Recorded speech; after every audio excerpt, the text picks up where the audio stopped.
Hi guys, welcome back to my channel. तो जैसा कि आप सब लोग जानते हैं कि हमारी नॉवेल नरेशन सीरीज चल रही है of a thousand splendid suns by Khaled Hosseini. Last time हमने किया था चैप्टर नंबर 24। अब हम करेंगे चैप्टर नंबर 25। तो चलिए स्टार्ट करते हैं। लैला को ऐसा लग रहा था जैसे उसके जिस्म का हर हिस्सा बिल्कुल जम गया हो। उसके सामने बात हो रही थी, लेकिन वो खुद को उस कन्वर्सेशन का हिस्सा नहीं बल्कि दूर से सब कुछ देखने वाली एक खामोश स्पेक्टेटर महसूस कर रही थी। उसे अपनी ज़िंदगी एक पुरानी टूटी हुई रस्सी जैसी नज़र आ रही थी, जैसे उसके धागे एक एक करके अलग हो रहे हों और वो कुछ नहीं कर पा रही हो। अगस्त 1992 की एक गर्म और चिपचिपी दोपहर थी। लैला के घर के लिविंग रूम में सब मौजूद थे। मम्मी पूरे दिन से पेट दर्द की शिकायत कर रही थी। काबुल में बाहर से रॉकेट्स की आवाज़ें आ रही थी, लेकिन भाभी फिर भी उसे डॉक्टर के पास ले गए थे। और अब तारिक लैला के पास सोफे पर बैठा था। उसका सर झुका हुआ था और दोनों हाथ घुटनों के बीच थे। फिर तारिक ने वो बात कही जिसे लैला को अंदर से हिला दिया। वो जा रहा था, सिर्फ मोहल्ला छोड़कर नहीं, सिर्फ काबुल छोड़कर नहीं, तारिक अफगानिस्तान ही छोड़ने वाला था। लैला के लिए ये सुनना किसी सदमे से कम नहीं था। जिस इंसान की मौजूदगी उसकी ज़िंदगी का इतना इम्पोर्टेंट हिस्सा बन चुकी थी, अब वो अचानक से उससे दूर जाने वाला था। लैला कुछ पल के लिए बिल्कुल सुन्न रह गई। उसके लिए वक्त जैसे वहीं रुक गया। तारिक जा रहा था और लैला को समझ नहीं आ रहा था कि उसकी ज़िंदगी उसके बाद उसकी अपनी ज़िंदगी किस तरफ जाएगी। लैला ने तारिक से पूछा, तुम कहाँ जाओगे? तारिक ने बताया कि सबसे पहले वो पाकिस्तान पेशावर जाएगा। उसके बाद क्या होगा वो खुद भी नहीं जानता, शायद हिंदुस्तान, शायद ईरान। लैला ने पूछा कि उसे ये सब कब पता था। तारिक ने कहा कि उसे कुछ दिन पहले ही पता चला था। वो लैला को बताना चाहता था, लेकिन उसे डर था कि लैला बहुत अपसेट हो जाएगी। और फिर लैला को पता चला, तारिक अगले ही दिन जा रहा था। लैला के लिए ये बात एक और झटका थी। तारिक ने समझाया कि उसके फादर अब और इस जंग और मार काट का बोझ नहीं उठा पा रहे थे। उनका परिवार काबुल छोड़ने का फैसला कर चुका था। लैला ने देखा कि उसके आसपास के लोग भी एक एक करके जा चुके थे। हसीना की फैमिली मई में ही निकल गई थी। वाजमा और उसकी फैमिली भी मई में इस्लामाबाद चली गई। और गीती के पेरेंट्स और सिबलिंग्स गीती की मौत के कुछ ही वक्त बाद जून में चले गए थे। मोहल्ला जो कभी लैला के लिए जाना पहचाना था, अब बिल्कुल बदल चुका था। जहाँ पहले फेमिलियर फेसेस और घरों की रोशनी होती थी, अब कई घर खाली पड़े थे। कुछ पर मिलिटेंट्स ने कब्जा कर लिया था और कुछ में अनजान लोग आके बस गए थे। सब लोग जा रहे थे और अब तारिक भी जा रहा था। लैला ने तारिक ने लैला को समझाया कि उसकी माँ भी अभी यंग नहीं रही थी और वो हर वक्त डर में रहती थी, इसलिए उनके पास काबुल छोड़ने के अलावा कोई और रास्ता नहीं बचा था। लैला के लिए ये सब एक्सेप्ट करना बहुत मुश्किल था।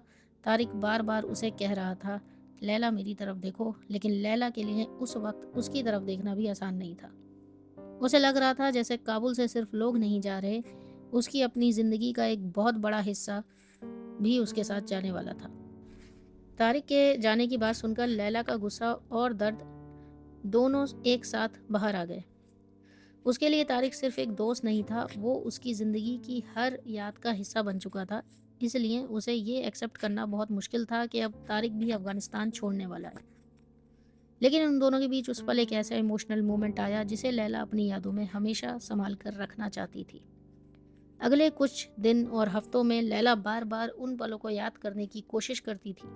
जैसे कोई इंसान जलते हुए म्यूजियम से जितनी तस्वीरें बचा सकता है उतनी बचाने की कोशिश करे, वैसा ही लैला अपनी ज़िंदगी के इन आखिरी पलों को अपने दिल में प्रिजर्व करना चाहती थी। उसे छोटी छोटी चीज़ें याद रह गईं, कमरे में गिरती धूप, पास बैठे तारिक की मौजूदगी, उसकी आंखों के एक्सप्रेशंस और वो अजीब सा मिक्सचर डर का, टेंडरनेस, एम्बैरेसमेंट और लॉन्गिंग। दोनों जानते थे कि जो कुछ हो रहा था वो रिस्की था। काबुल में हर तरफ वायलेंस और अनसर्टेनिटी थी और उन्हें डर था कि कहीं उनका सच किसी के सामने ना आ जाए। फिर सब कुछ अचानक नॉर्मल करने की कोशिश शुरू हुई। कपड़े ठीक किए गए, बाल संभाले गए और दोनों कुछ देर चुपचाप बैठे रहे, जैसे अभी अभी जो कुछ हुआ था उसकी रियलिटी को समझने की कोशिश कर रहे हो।